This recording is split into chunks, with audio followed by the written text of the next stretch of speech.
Welcome to the Three Martini Lunch. Grab a stool next to Greg Columbus of Radio America and Jim Garrity of National Review. Three Martinis coming up. Well, we're glad you're with us for the Thursday edition of the Three Martini Lunch. We don't have any good martinis for you, though, today. Today is kind of an all-bad/crazy edition of the Three Martini Lunch. And Jim has dubbed this in our pre-tape emails as the We Told You So edition of the Three Martini Lunch. And so we start with a new poll from Fox News. And there's a lot of folks on the right who aren't liking the Fox News polls on the presidential level from yesterday or on some of the down ballot races as well. But the one we're going to focus on here, Arizona Senate. Arizona is a nip and tuck state. You see that in the presidential polls.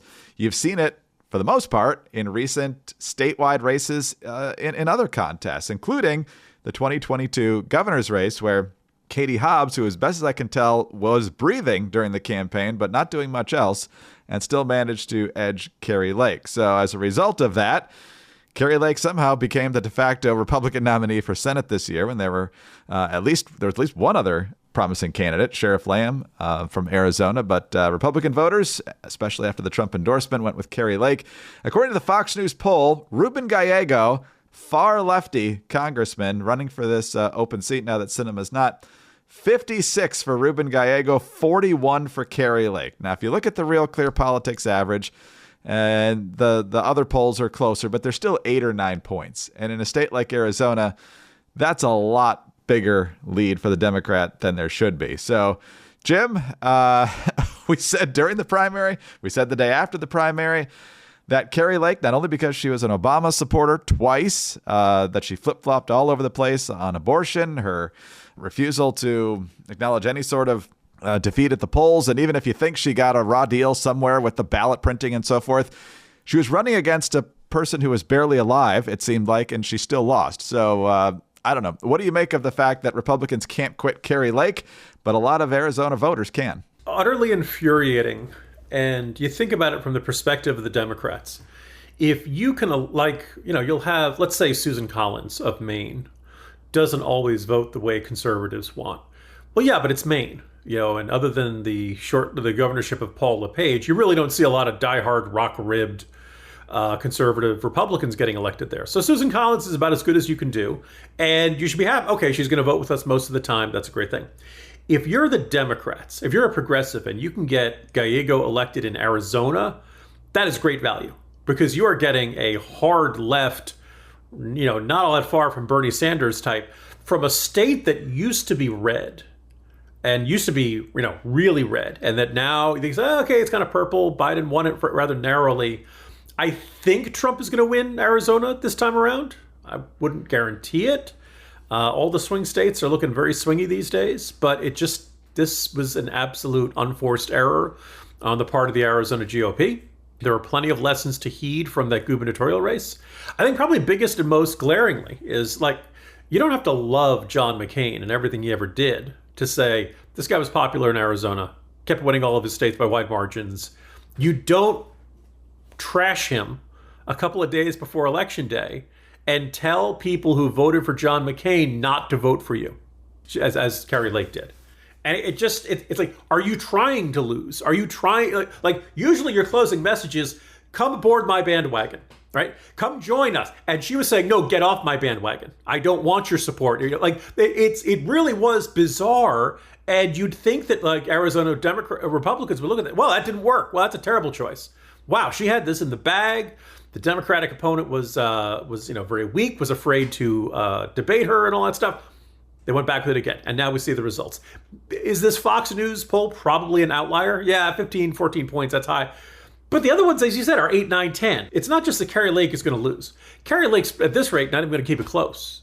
And in a state that this should not be this hard for Republicans.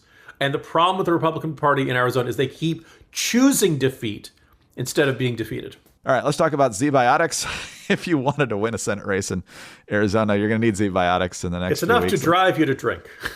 It is indeed. So, look, don't make it even harder on yourself by having really rough mornings after you do the drinking. So take Z-Biotics first, and trust me, those next mornings will go a whole lot better. Z-Biotics pre-alcohol probiotic drink is the world's first genetically engineered probiotic. When you drink, alcohol gets converted into a toxic byproduct in your gut. And it's this byproduct, not dehydration, that's to blame for your rough next morning. Z-Biotics pre-alcohol produces an enzyme that breaks this byproduct down. Just remember to make Z-Biotics your first drink of the night. Drink responsibly, as you always should. And you will feel your best the following morning. Yeah, if you drink way too much, you're still going to feel rough the next morning. But if you drink responsibly and you know your limits, you will definitely feel better. Go to zbiotics.com/3ml to get 15% off your first order when you use 3ml at checkout. ZBiotics is backed with 100% money-back guarantees, so if you're unsatisfied for any reason, they'll refund your money, no questions asked. Visit zbiotics.com/3ml and use the code 3ml at checkout for 15% off. Thank you, Z-Biotics, for sponsoring this episode and our good times. All right, for our last two martinis, we're going to focus on who is officially the current president of the United States, and that is Joe Biden. And Jim, the last time we saw the president, it was, I guess, technically Tuesday morning, East Coast time, as he was wrapping up his badly delayed opening night speech at the Democratic National Convention in Chicago. Lots of shouting. I'm sure he wasn't happy about getting shoved off the ticket or out of prime time, but nonetheless, all the thank you Joes happened, and then he was off to vacation, I think in California, and if you looked at his schedule, all it was receives presidential daily briefing, closed press, over and over and over again. Now, I assume he's back on the East Coast, but nonetheless, we haven't seen much of Joe Biden really at all since he announced he wasn't going to run again. We've seen him show up at a couple different events at the White House, like congratulating championship sports teams, and then the speech at the convention.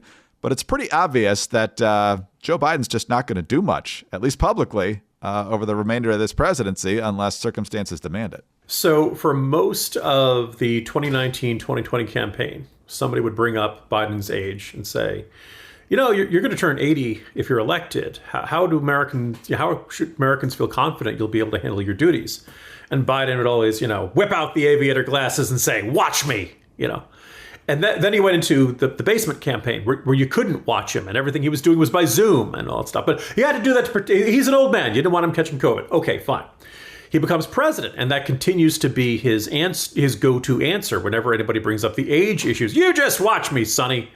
And, I think it was even the New York Times editorial board said that we can't because you're doing one public event per day. We can't judge how you're doing. And this is, when you had the likes of Karine Jean-Pierre saying, oh, he's got so much energy, I can't keep up with him. You just missed him. He was doing cartwheels down the hall, blah, blah, blah. All of this absurd portrait of, oh, you just missed him. It's like Mr. Snuffleupagus on Sesame Street, to really go with our Generation X pop culture references. You and I on this podcast, a lot of my writing, but Biden wasn't doing a lot of events. When he did them, they were usually after 10 a.m. and before 4 p.m.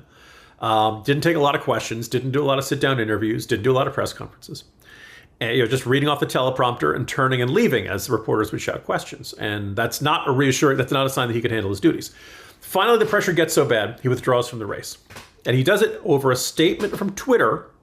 And I went back and I checked. It was 4 days earlier that he put out the tweet, I'm sick. This was after the COVID diagnosis. I'm sick of rich people like Elon Musk trying to control this election. So whose social media platform does he announce that he's not going to pursue another term on? Oh, that's Elon Musk. Okay. Hey, who's rescuing our astronauts up on the space station? Oh, that's right, SpaceX. So just like the irony of Biden grumbling about Elon Musk but also being dependent upon Elon Musk in several ways. But you're right. So there was also this. He took several days for him to give the statement. He does it. 11 minutes primetime address to the country. One fleeting reference to an inability to unite my party, right? So he's very clear. It's not health, he insists.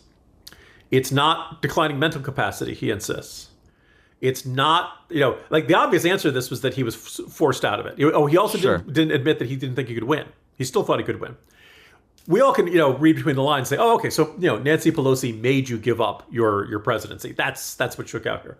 But it was also, I'm not done yet. I'm got a lot to do. And he's done one convention speech.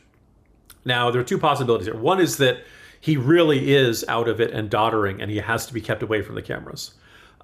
We do get written statements or issued statements from the White House. You'd think they're at least showing them to him, and he's signing off on them.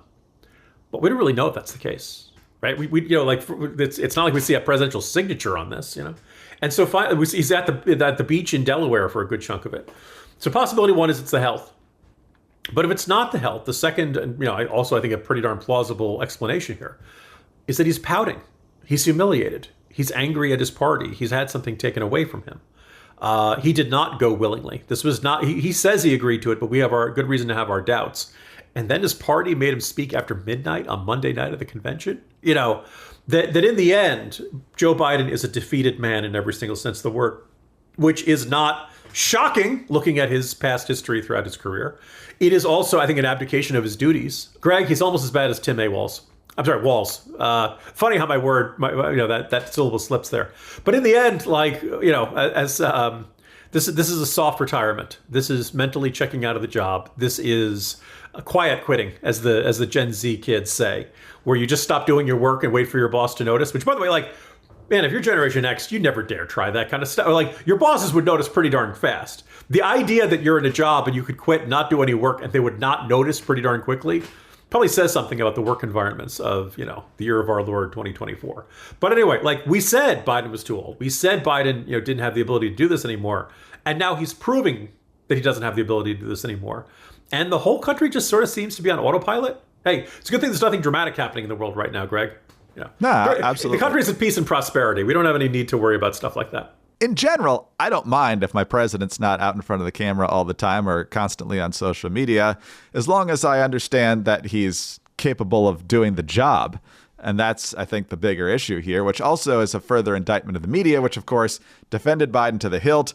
Then as soon as the debate happened, no, it's obvious now he's got to go. And now as soon as they got him to not run again, they don't care anymore, whether for the next however many months it is now, 5 months, whether he can do the job. I was going to say, going back to Obama, and one of the few times in his first year in office that he did not address the country in any form was when I think it wasn't the shoe bomber was under Bush. This was the underwear bomber, right? This is the undie bomber. Yes, yeah. Christmas so this is like a runaround. Yeah. Yeah, Obama's been in office for about a year, did not address the country for 3 days, and I was like, that's the one time I kind of want to hear from my president. If not the one time. That's a big dramatic thing. What is the government doing to, are we worried about follow-on attacks? What kind of preparation? That's when it matters. There are, Israel is trying to deter a, new attack from Iran and Iranian proxies. I don't mind hearing from the president. Earlier this week on the podcast, we mentioned that Biden has not given a serious remarks about the Houthis since January. I just think, when one of the world's major shipping lanes gets shut off by Islamist terrorists who brought back slavery, maybe that's something the president should talk about. Part of the problem is that Biden, he said, greeting the sports team. I don't mind that, but that's not really what the job is about. No. And, the question is, will you come out? Could you address the, I guess you're right. Maybe the problem is not that we're not hearing enough from the president, or for that matter, the vice president. But also, we're not hearing the right things from them. We're not hearing them address what their actual duties are and things that are going on in the world that don't have any easy answers. And instead, we're getting the happy, fluffy coconut tree meme stuff. For now, it's just a matter of a guy who's not on camera, and I think pouting might be the actual answer here. I think he's mad, and I'm not sure his schedule is that full in the first place. So you put them together, and we don't see him very much.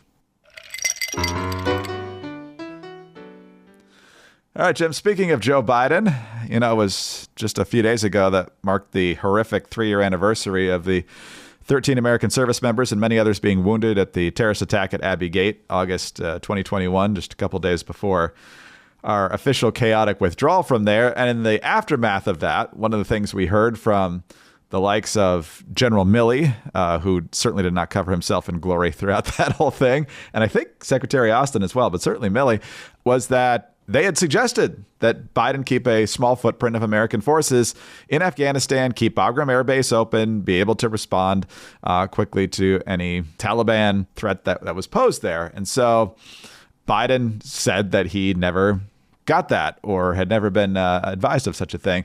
Well, now we've got something which could be similar, so we'll see how this plays out. But this is Blake Mara over at the Free Beacon saying that government officials warned President Joe Biden that his plan to build a humanitarian pier off the coast of Gaza would face major challenges, but Biden pushed the $230 million plan anyway. Biden promised during his March State of the Union address to open a pier to deliver humanitarian aid to the 2 million plus people in war-torn Gaza. At the time, quote, multiple U.S. AID staff expressed concerns, quote, that rough waves posed major challenges for the project, according to an Inspector General report published Tuesday. Biden's focus on the pier also undermined the agency's advocacy for opening more on-land pathways for aid, which the report deemed, quote, more efficient and proven. Despite the agency's objections, the White House pressured USAID to build the pier, which survived a mere 20 days. One of the crazy parts of this, Jim, is that they were advised that 1 to 2 foot waves in the Mediterranean Sea would be enough to disrupt this thing. I mean, I don't know about Joe Biden, who spends a lot of time at the beach, but 1 to 2 foot waves on a major body of water, not that uncommon. Yeah, you'd think he would have had at least enough nautical experience to take a look at those, to notice the likelihood of that. So I'm going to go about a 3/4 I told you so on this, not just because everybody was kind of, snickering or grumbling or saying this is a ridiculous idea from the moment Biden announced it in the State of the Union address, but the more it became clear, and it was very clear that, that the Pentagon, look, there are people who do this for a living at the Pentagon who know the likely atmospheric conditions and who know how these types of piers can operate. And they know how if the water gets choppy, it's just not safe to operate in them. The one thing this report doesn't make 100% clear is who first came up with this idea. We know Biden approved it, and we know Biden overruled objections and overruled warnings that the weather conditions were not going to allow it to work. So I'm going to about 3/4. That's all what we could have suspected. But I've had from the very beginning, and I wrote about this, is that this has the fingerprints of a Joe Biden idea, because whenever you listen to him, he always kind of sounds like the idea, the solution he's come up with is obvious, and of course it's going to work. And anybody who is not on board is just some negative naysayer. Of course we can divide Iraq into 3 countries. They'll work great. All over the Middle East, sectarianism works, fantastic. His, what? Post 9/11, he's like, we should send a check for $200 million to the Iranians, no strings attached. And this is in a New Republic article. Came out like there was back when the New Republic was a good magazine. I know it's hard to believe, kids, but at one point it was, and they did this whole profile of Biden. And the theme of it was like, hey, 9/11 just happened. The country's really looking at national security and foreign policy with a new, much more concerned appearance. And the chairman of the Senate Foreign Relations Committee is a nut job. And really, rough coverage of him. And then apparently he was in a meeting. He says, yeah, we should just send money to the Iranians, which, by the way, eerily foreshadowing the Biden administration policy towards much of the Middle East. But he's always had this. So the idea of like getting some dumb idea and getting fixated on it and being convinced that it's going to work wonders and disregarding everybody else's warnings, that really feels like a Joe Biden approach to things. So this report doesn't say, yes, this popped into the noggin of the president of the United States, nobody could talk him out of it, but it really feels that way. And at minimum, someone else put this idea. Biden fell in love with the idea, and nobody who understood anything about the circumstances could talk him out of it, which is, again, as we all strongly suspected, once again, America, we told you so. This is why you should listen to the 3 Martini Lunch podcast. We have clairvoyance. We have a crystal ball. But I don't know about you guys. I just kind of wish the world could believe us the first time. And we wouldn't have to go through several months later. Well, it turns out serious economists are, in fact, projecting unchecked inflation. And this just handed to me. The Afghan army is not the strongest and best equipped and best trained military force in Afghanistan. And you will see diplomats coming flying off the roof of the embassy in helicopters. Also, just turns out that the migrant patterns of the book, it's not seasonal. It is not something you see every single solitary year. Exactly. And somewhere in his den, Bob Gates has this big wall calendar that says, number of days since I was last proven right that Joe Biden is always wrong. Back to zero. Yep. Jim, have a good one. See you tomorrow. See you tomorrow, Greg. Jim Garrity, National Review. I'm Greg Corombos of Radio America. Thanks so much for being with us today. Please subscribe to the podcast if you don't already. Tell your friends about us as well. Thanks also for your 5-star ratings and your kind reviews. Please keep those coming. Get us on your home devices. All you have to say is play 3 Martini Lunch podcast. Follow us both on X. He's at Jim Garrity. I'm at Dateline_DC. Have a great Thursday and join us again for a special Friday edition of the 3 Martini Lunch.